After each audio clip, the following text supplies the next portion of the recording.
So this is the chapter. It is accounting equation. Before this accounting equation, let us recapitulate something. That is the concept of our asset and liability. I told you it is double entry, and we know total number of asset equals to total number of liability.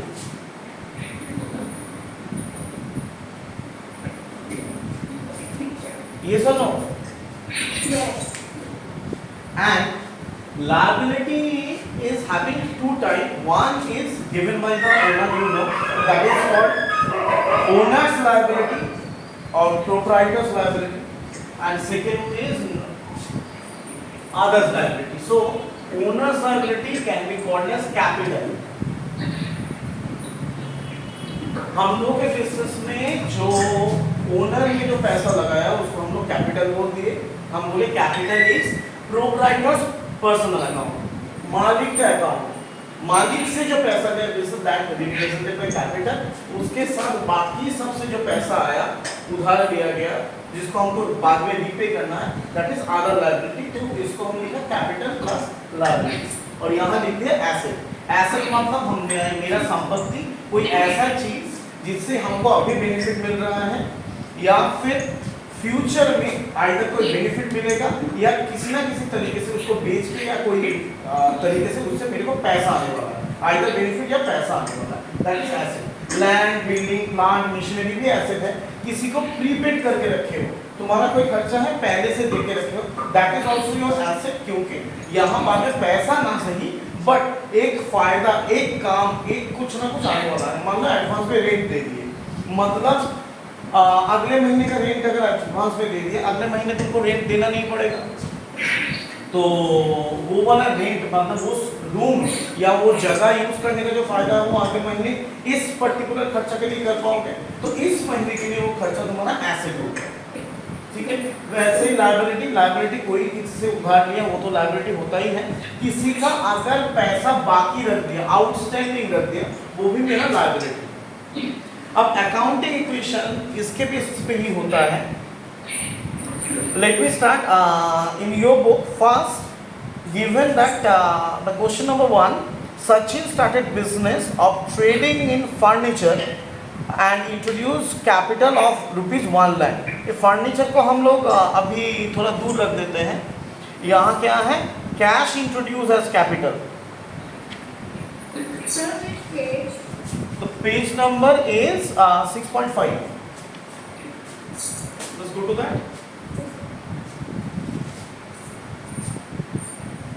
Yeah. तो number 1 अगर हम लोग देखें तो ये asset के अंदर हम लोग के पास, बिजनेस के पास कैश आया ना. अगर कोई 1 लाख रुपया देगा तो एसेट में हम लोग के पास कैश आया और लायबिलिटी में कैपिटल आया. कैश आया, अमाउंट कितना था? अमाउंट था तुम्हारा 1 लाख.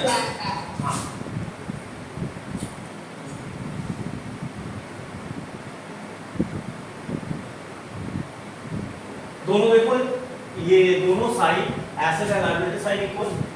एक तरफ कैश. ये डबल एंट्री सिस्टम जो है उसको डिफाइन करने के लिए बहुत काम में आता है. ये डबल एंट्री सिस्टम को बहुत अच्छे से समझाएगा. दूसरी बात चीज, चलो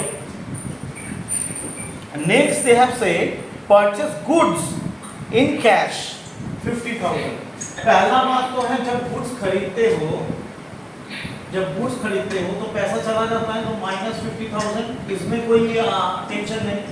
कैश मेरा घट जाएगा 50,000. और उसके बदले में आएगा क्या?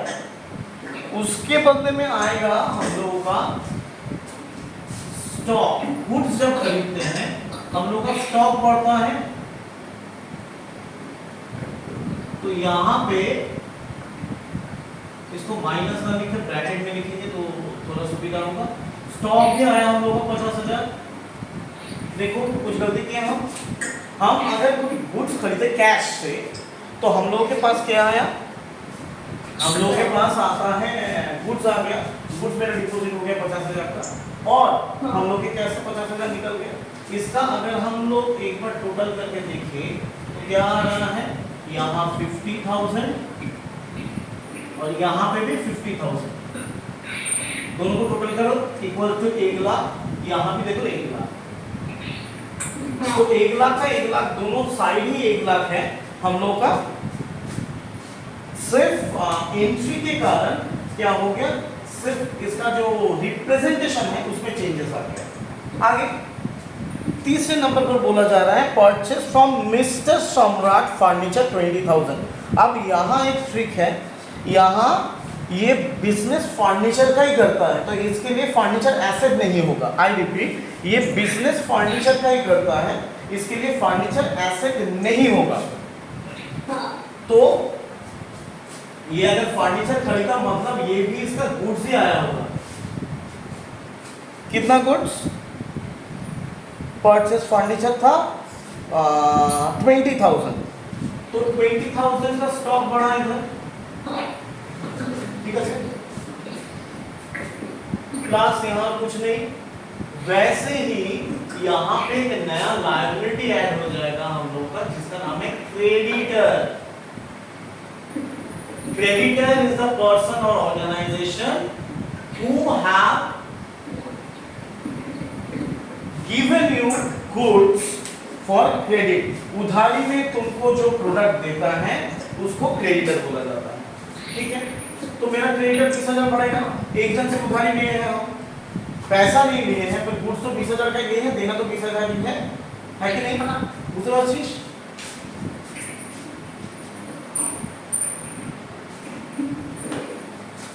तो बैलेंस आ गया मेरा यहाँ 70,000 प्लस 50,000, दोनों को ऐड करने से 1,20,000 होता है।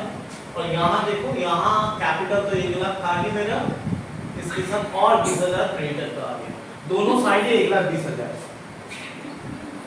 ये इक्वेशन बैलेंस होगा, दोनों साइड इक्वल रहेगा। और यही हम लोगों को एक्चुअली ये जो डबल एंट्री सिस्टम क्या होता है बहुत अच्छे से समझा देता है। ये एक हाथ से नहीं होता है, अगर कोई एक ही जगह में होता है, एक माइनस हुआ तो उसके साथ प्लस भी हो गया, और बढ़ना यहाँ पे ऐड हुआ तो यहाँ पे भी ऐड हो गया। आगे इसके बाद क्या बोला, इसके बाद है सोल्ड गुड्स कॉस्टिंग 25,000 फॉर 35,000। 25,000 का गुड्स 35,000 में बेचा। सबसे पहले मेरे को गुड्स 25,000 का गुड्स बेचा, तो यहाँ पे 25,000 माइनस, यहाँ माइनस देंगे तो थोड़ा दिखेगा, तो हम ब्रैकेट दे रहे हैं। ब्रैकेट अकाउंट्स में ब्रैकेट का मतलब माइनस होता है, ठीक है। तो 25,000 माइनस, अब क्या है, इसको बेचा 35,000 में। अब किसी का नाम नहीं लिया, मतलब 35,000 मेरे पास कैसे आया होगा, तो 35,000। अब देखो कि यहाँ एक चीज जो भी हुआ, दोनों के दोनों हम एसेट साइड में किए, बट ये 25 है, ये 35 है, दोनों में 10,000 रुपया प्रॉफिट का फर्क रहेगा। प्रॉफिट कहाँ आता है? प्रॉफिट हर बार मिलता है किसको? मालिक को, बिजनेस के मालिक को। और यहाँ मालिक का रिप्रेजेंटेशन कैपिटल कर रहा है, तो ये तो 10,000 रुपया प्रॉफिट है, 10,000 हम लोग इधर देखेंगे, ठीक है। तो लॉजिक सही है ना। 25,000 का गुड्स घटा दिए, कैश में 35,000 रुपए घुसा दिए, तो मेरा 10,000 रुपए जो प्रॉफिट है वो कैपिटल में डाल दिए। 25,000 টাকা জিনিস, এই 25,000 টাকা জিনিস 35,000 টাকা যদি বিক্রি করি 10,000 টাকা প্রফিট হবে, তো আমার স্টক থেকে 25,000 টাকা চলে যাবে, 25,000 টাকা স্টক থেকে মাইনাস করে দিলাম, ক্যাশে 35,000 টাকা এসেছে, 35,000 টাকা অ্যাড করে দিলাম, আর এই যে প্রফিট 10,000 সেটা তো নিশ্চয়ই ক্যাপিটালে যাবে। Ultimately all the profit will be submitted to capital, all the loss will be submitted to capital. Loss will deduct from capital because it will reduce the capital, profit will enhance or increase the capital.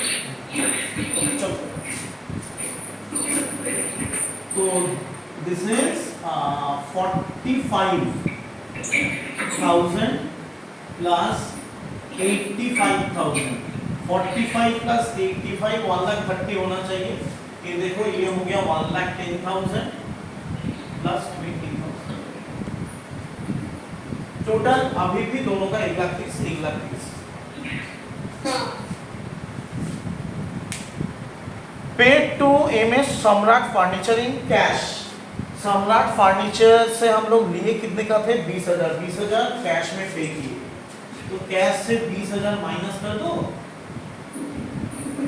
और सम्राट furniture से भी 20,000 minus कर दो।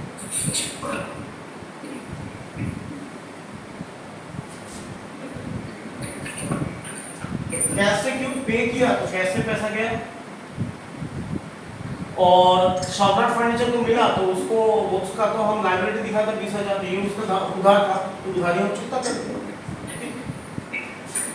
तो it is 45,000 plus 65,000 equals to 1,10,000 plus 0। देखो दोनों add करके 1,10,000 ही हो गया हम लोग का नंबर 1 अकाउंटिंग इक्वेशन।